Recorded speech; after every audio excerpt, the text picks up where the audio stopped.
Bueno, buenos días a todos. Bienvenido a este evento virtual. Continuamos con la actividad en esta aula de estas jornadas de informática del Hospital Italiano. En esta oportunidad tengo el honor de presentar a un gran profesional y amigo, el profesor Fernando Schmidt. Él es de Portugal, es profesor del departamento de Portugal, con toda una serie de antecedentes al cual ustedes tienen acceso a leer. Además es presidente electo y secretario general de la Academia Internacional de Citología. Tuvo la amabilidad de aceptar nuestra invitación. La verdad que, Fernando, gracias, porque en el acto con mucho entusiasmo dijo que sí a estar con nosotros en estas jornadas. Así que bienvenido, te escuchamos y al final de tu charla haremos preguntas. Lo que puedo ver en el chat, que ya te están saludando de algunos países vecinos, como desde Colombia, la doctora Teuseba, ya te envía saludos. Bueno, bienvenido, Fernando, y adelante. Muchas gracias, Ana. Buenos días a todos. Ya, como siempre, yo pregunté a Ana y Ana me dice que prefería que yo hablase portuñol, por tanto voy a hablar portuñol. Y ya peço de principio disculpas por los errores que voy a hacer. Muchas gracias por la invitación. Estoy muy contento porque hablar con muchas personas que conozco en Argentina, que es un país de que me gusta mucho. Y el tema de mi charla, el rol del citopatólogo en la primera línea en citología aspirativa en el laboratorio de genómica. Es como yo prefería estar con ustedes en persona porque me gusta mucho. Esta es una foto de 2012 en Buenos Aires y acho que por la primera vez en mi vida no conseguí comer toda esta carne, que era casi 500 gramos de carne. Mas me gusta mucho estar con ustedes en la boa carne argentina. Yo voy a dar una perspectiva histórica acerca de lo que está a acontecer en la citopatología, no querer respeto al pasado, al presente y al futuro. Y voy a empezar en 1988, cuando yo estaba en el Karolinska Hospital y estaba a hacer mi fellowship de citopatología aspirativa con el doctor Thorsten Lohagen, que fue un dos pioneros en esta área en Karolinska, donde prácticamente en aquella altura aspirábamos todo que era posible, y el patólogo actuaba como un clínico a recibir a los pacientes, a conversar con los pacientes, a hacer el acto de punción y después examinar el microscopio.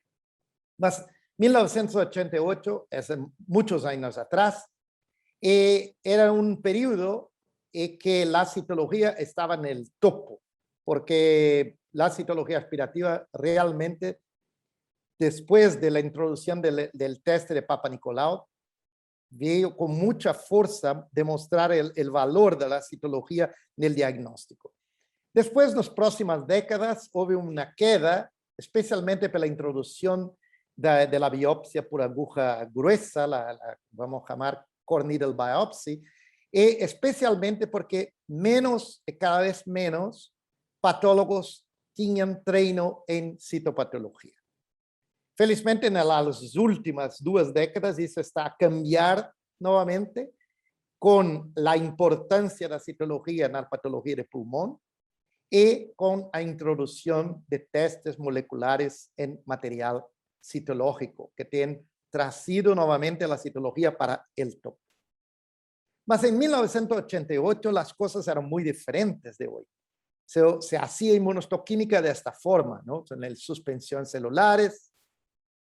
Esas eran las computadoras del tiempo. Probablemente muchos de ustedes más jóvenes nunca vieron, mas ese era el aspecto de las computadoras. O reporte anatomopatológico era feito esta máquina, que tal vez muchos no conocen, nos comunicábamos por teléfono y nos hacíamos nuestra pesquisa por los libros físicos. En nuestras presentaciones, dice que esto de hacer hoy era prácticamente imposible. Teníamos los carruseles con nuestros Kodachromes, nuestras diapositivas, y eso era siempre un desastre cuando eso le caía al chão y perdíamos toda orden de nuestras presentaciones. Hoy podemos modificar las presentaciones algunos minutos antes de hacerlas. 30 años después de este tiempo, todo mudó. Y hoy vivimos un mundo completamente diferente, un mundo de Elon Musk, Jeff Bezos, Apple, Uber, etc. Y mismo en la medicina, vivimos hoy en una época de la medicina digital y de la introducción de la inteligencia artificial no el diagnóstico en varias áreas, en varias especialidades de medicina, incluso en la patología y citopatología.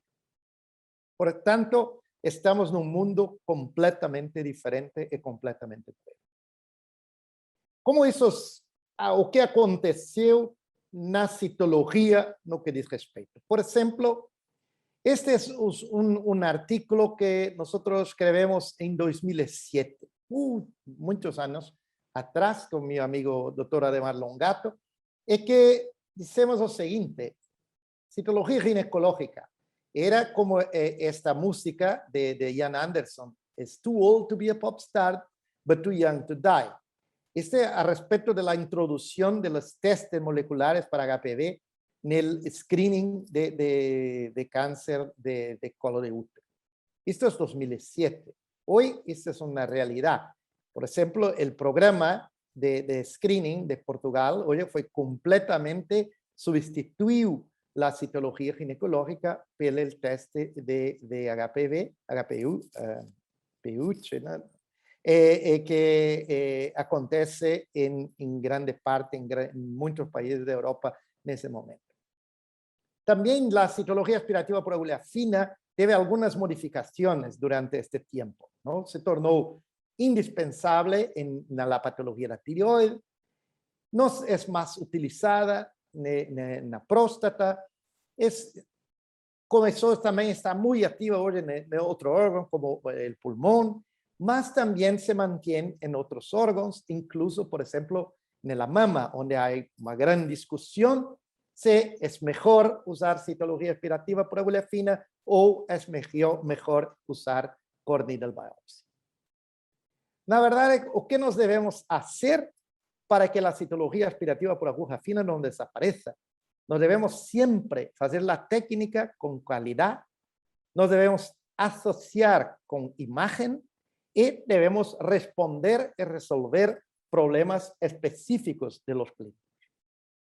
Por ejemplo, cuando estuve en Suecia en 1978, con el doctor Franzen y el doctor Lohagen, yo lo aprendí a hacer citología y cuando volví en aquel tiempo para Brasil y después aquí en Portugal, establecí una clínica de citología aspirativa por aguja fina y hasta en el tiempo presente ainda continúo a hacer citología aspirativa. De una forma un poco diferente, hoy siempre guiada por ecografía y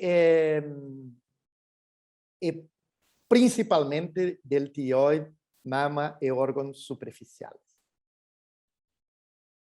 Cuando nosotros propusimos el sistema de terminología de Yokohama para relatar citología aspirativa de mama, hicimos un estudio en casi 4.000 pacientes de nuestra clínica a respecto de la sensibilidad y especificidad de la citología aspirativa por agulha fina.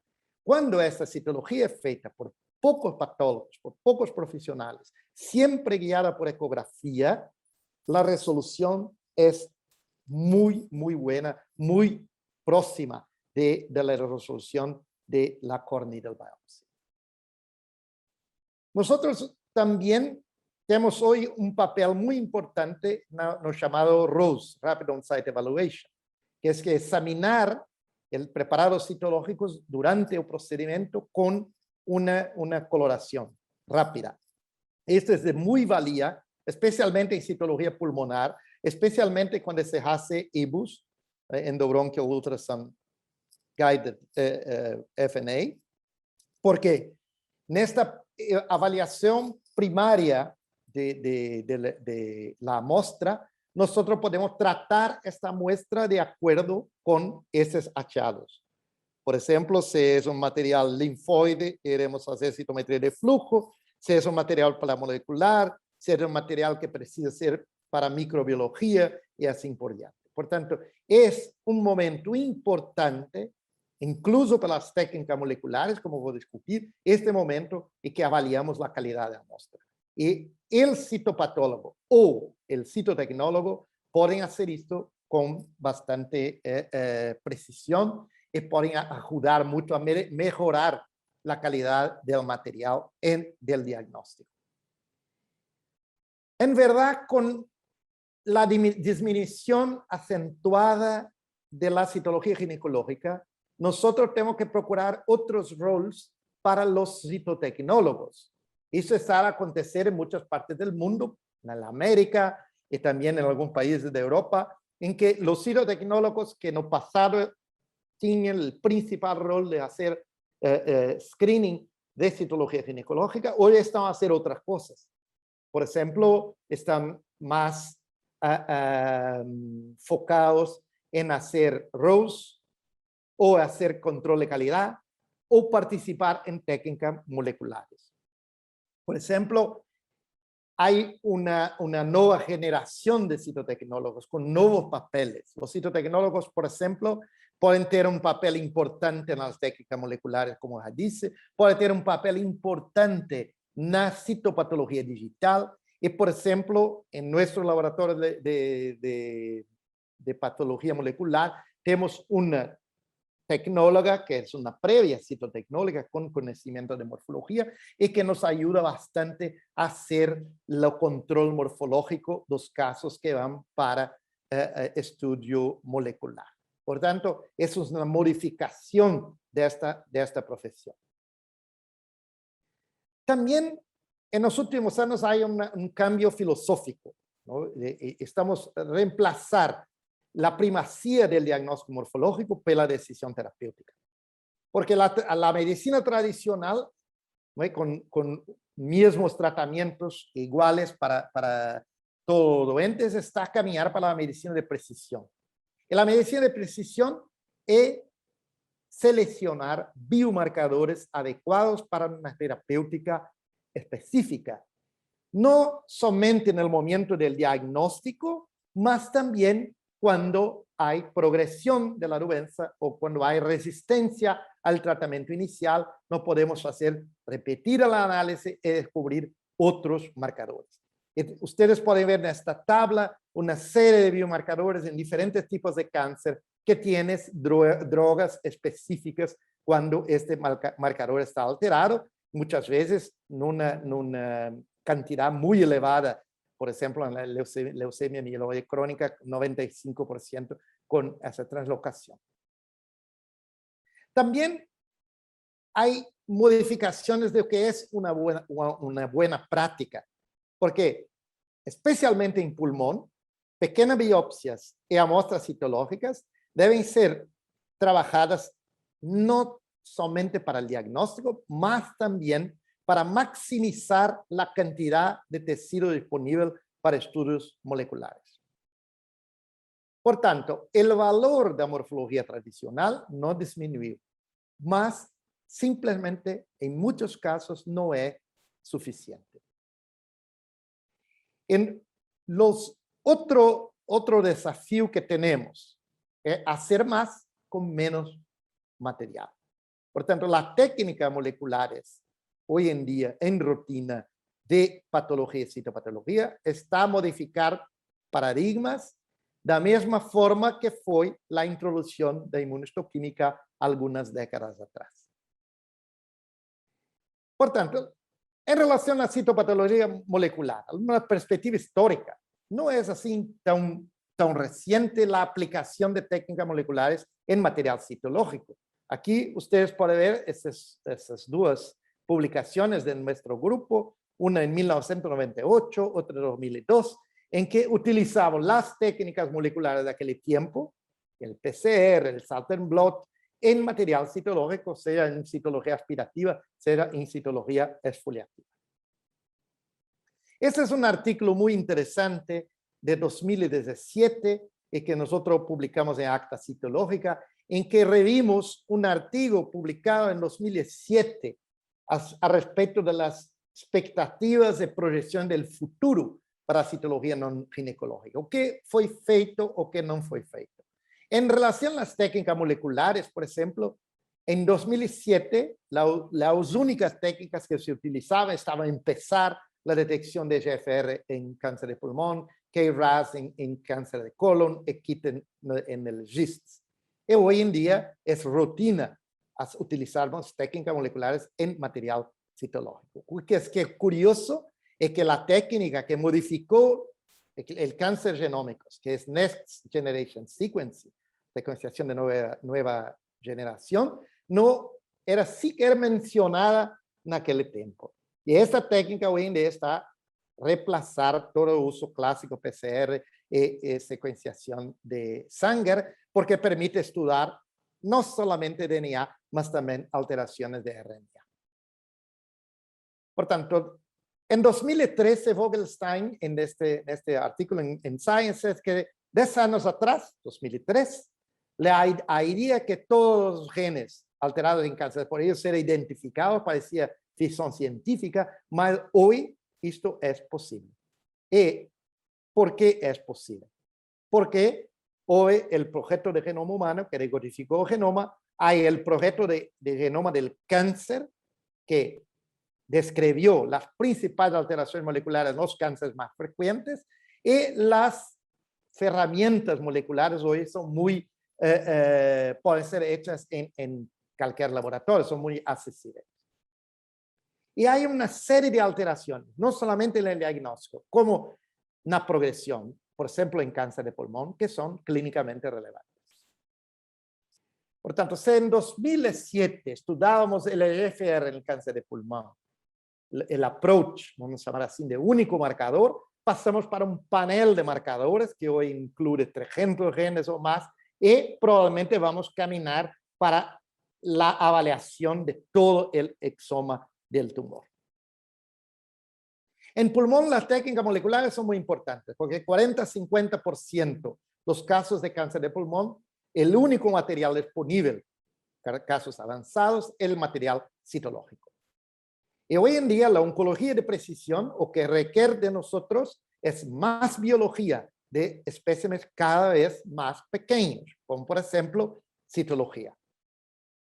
Y felizmente esta técnica de secuenciación de nueva generación, NGS, lo permite hoy con 10 nanogramas de material genómico hacer paneles de DNA, RNA, y por tanto material de citología puede ser utilizado para esta técnica.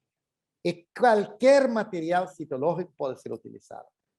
Cell blocks, citocentrifugaciones, extendidos, material de citología líquida, cualquier tipo. Ese probablemente muchos de ustedes conocen, el clásico bebida brasileña, la caipirinha. Y se dice que para hacer una buena caipirinha precisa un buen sucre de una buena cachaza. La misma cosa para análisis moleculares. Buena técnica molecular solamente con buen material. Y por tanto, ahí el citopatólogo tiene un papel fundamental. Porque, como mencioné previamente durante el ROS, el citopatólogo tiene la chance de escoger el mejor material. Y puede ver qué tipo de celularidad, si es puro o no, si tiene número de células suficientes para análisis molecular o no. Y puede, por ejemplo, pedir más material. Y esto es muy, muy importante. Mas el papel del citopatólogo no para aquí. El citopatólogo después de que escogió aquel material y después que tiene los resultados moleculares, tiene que integrar esos resultados no seu relatório original. Portanto, esse é o controle morfológico, em que vamos analisar o material, um dos pontos fundamentais na aplicação de técnicas moleculares. Podemos, quando o material é muito pouco, ou concentrar na área, assinalar esta área e depois, no laboratório, isto é macro dissecado para um tubo de Pendorf e vai seguir las técnicas. Nosotros devemos ver a celularidade total, que é igual à quantidade total de DNA na amostra, e a celularidade tumoral. Quantos por cento de núcleos tumorales dice na amostra, e isto tem que estar de acordo com a sensibilidade analítica da plataforma, que é, em geral, 10 a 20% de núcleo de células tumorales. Também devemos saber por quê a quantidade, porque se estamos utilizando este material para estudo de mutações ou de fusões, temos que ter 20%. Mas se queremos estudar amplificações, por exemplo, temos que ter 50%. Portanto, isto é importante saber para que quantificar, por que razão estamos a quantificar. E quando digo que tem que haver um mínimo de material, isso não significa muitas láminas. Se há uma lâmina muito celular, como por exemplo neste caso, podemos dividir a lâmina, extrair RNA desta parte, extrair DNA desta outra parte, e neste presente caso encontramos a mutação de capa ras. Muito importante, um relatório de patología molecular debe ser muy claro. Por ejemplo, cuando hay una mutación con el capa ras, como en este caso, es importante verificar cuál la fracción alélica. Porque imagínense que de una población de células tumorales, la mutación es en un alelo. Otro alelo es normal. Por tanto, la fracción alélica de las mutaciones debe ser más o menos la mitad de la cantidad de células tumorales que nosotros cuantificamos. Por ejemplo, aquí 40%, 15%. No es siempre matemáticamente, no, debería ser 20% idealmente, mas no es porque sabemos que la cuantificación tiene problemas. Mas cuando hay una discrepancia acentuada aquí, o por ejemplo, si ustedes hubiesen dicho 40% de células tumorales, la fracción alélica es 40%, alguna cosa no estaba cierta y debemos rever análisis morfológica y rever todo este caso con el bioinformático que fez análisis molecular. Por ejemplo, poliploidía. Poliploidía es una razón para que haya una discrepancia no que nuestra cuantificación pela cantidad de fracciones alélicas, porque tenemos núcleos muy grandes que pueden contener varias copias del gene y que pueden tener una fracción alélica más elevada. También mudó en estos últimos años cómo nosotros reportamos. Nós temos que ter hoje reporte citológico estandarizado e integrado. El estilo libre, nosotros no debemos hacer más. Porque este reporte es nuestro medio de comunicación más importante con el clínico. Y estas informaciones son utilizadas muchas veces para guiar el tratamiento del paciente. Por tanto, este reporte debe ser muy claro y muy ambiguo, no ambiguo, para ter relevancia clínica. Y por eso hay muchos beneficios de hacer un sistema de reporte uniforme, que mejore comunicación, que facilite correlación histológica, que facilite la investigación en biología molecular, por ejemplo, y que permita dividir estos datos, compartir estos datos con diferentes laboratorios para estudios colaborativos. Y por eso hay una serie de reportes para diferentes órganos que ustedes conocen, que fueron propuestos sistemas de nomenclatura en los últimos años y que mejoraron determinadas áreas. Por ejemplo, el Paris System, que trajo la atención del citopatólogo, lo que realmente interesa, que son los carcinomas uroteliales de alto grado, redució el significado de categoría típica y así por diante. Entre tanto, ninguno de esos reportes son verdaderamente internacionales, hechos por toda la comunidad internacional. Y es por esa razón que en 2020 la Academia Internacional de Citología asignó un memorando de entendimiento con IARC y WHO para producir en los próximos 3 años 4 sistemas de reporte citológico: pulmón, pancreato biliar, linfonodos y tejidos blandos. Y para utilizar una nomenclatura internacional, especialmente hacer un link de esta nomenclatura con el Blue Books, con los libros de la clasificación. Y esto certamente irá a promover la citología a nivel internacional, irá a traer, irá a mejorar cómo los patólogos tradicionales ven la citología. Hay un comité, Standing Committee, que son, yo hago parte con otros colegas, y actualmente estos cuatro libros están en desarrollo. El futuro del reporte estandarizado es incorporar de una manera electrónica todos los datos del paciente. ¿Cuáles son los futuros desafíos? Hacer, por ejemplo, whole exoma en material citológico. Utilizar técnicas de perfil de genómica expandida con muchos millares de genes analizados al mismo tiempo. Por ejemplo, la introducción de nuevas técnicas como NanoString, que permite trabajar con material con muy pequeña cantidad, 5 nanogramas de DNA, 25 nanogramas de RNA, y por ejemplo, no podemos detectar translocaciones de ALK, ROS1, por ejemplo, utilizando esa técnica cuando el tejido es hay muy pocas células. En los próximos años, probablemente esa medicina personalizada va a avanzar mucho, especialmente porque los costos están a caer significativamente. Hay áreas de emergencia, como por ejemplo el estudio de biomarcadores para inmunoterapia, la análisis del PDL1, que ustedes todos lo conocen. La análisis de PDL1 está empezando a hacer en material citológico. Tenemos que tener no mínimo 50 células, idealmente 100 células, y debemos considerar en citología solamente cuando hay más de 50% de las células positivas. Otros marcadores de inmunoterapia, por ejemplo, la carga mutacional, a muchos pocos estudios de material citológico, a este estudio del grupo de Basel, que muestra que es posible también hacer este análisis en material citológico.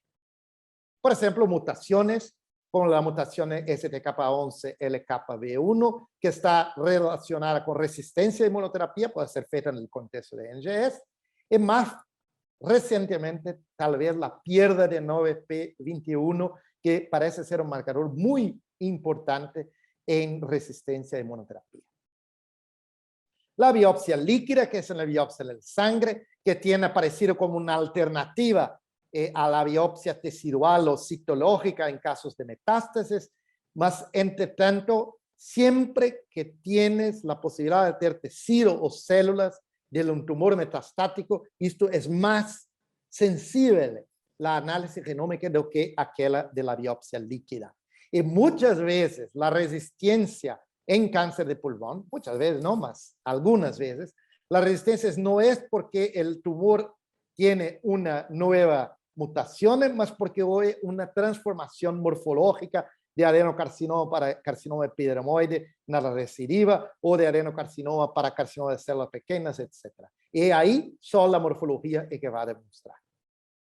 Por tanto, la biopsia líquida no está a reemplazar la biopsia tecidual y tiene una utilidad limitada. Citología puede ser utilizada para biobanking. Podemos, por ejemplo, en pesas cirúrgicas de cáncer de mama, aspirar y guardar este material en el biobanco. Citología puede ser utilizada para análisis digital. Por ejemplo, tenemos una experiencia de muchos años atrás, empezamos a hacer esto, y hoy esto está a ser feito en muchas partes del mundo, utilizando telecitología para el diagnóstico primario en citología por aspiración. Este es un aspecto. Y la inteligencia artificial que Mauro va a abordar a seguir, no es que esa que empezó con la citología con el PubMed en 1992. Y hoy utilizamos, por ejemplo, para cuantificar células tumorales, programas de inteligencia artificial. Muy bien. ¿O qué está por vir? La citología líquida.